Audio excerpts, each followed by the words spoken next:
Well, today it's 50, so I'm outside. I had to chamfer these edges right here. I don't know if you can see it. There you go. Now you can see it. Because it wasn't going in. So I ground everything on both sides and I put a chamfer on it. Plus that chamfer on the top is really going to make a difference.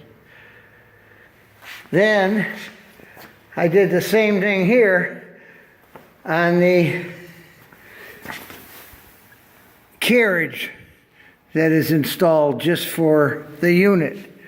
Now, I've got everything done the way I want it. I can roll it around. In fact, let me put this on the tripod, and maybe I can get a view of me rolling it. Well, let's hope for the best. One man should be able to do this if I did this right. And it can't tip over because of the outriggers. And then once I settle this down to where I want to put it, I raise the outriggers up and they'll be out of the way.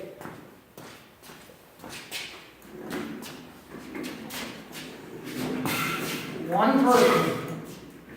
This is the whole idea of this.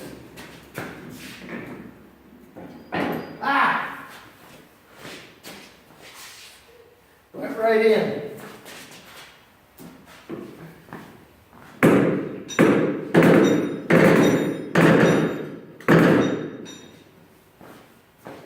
Well, that's it. It was easier than I thought. I bought more casters to go under here, all swivel. I'm getting a little bit of a sag, but not enough. I may not even use the casters. I bought a set of 4, heavy duty, 75 bucks. But I don't care. I'm going to move these in so that the bucket don't do this. And that's double 1.5-inch plywood with about 16 bolts that bolt completely through. And then I got about 30 heavy-duty screws and glue holding all this together. So it's stronger than a header in a garage. But let's pretend I didn't want to hook it up. Or let's just say, I just unhooked my hydraulic lines, I'm done for the day, right?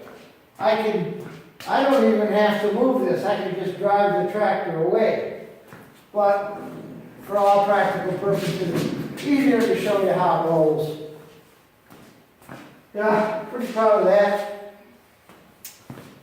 It took a long time to think about all the stuff. Hope everybody's having a great day.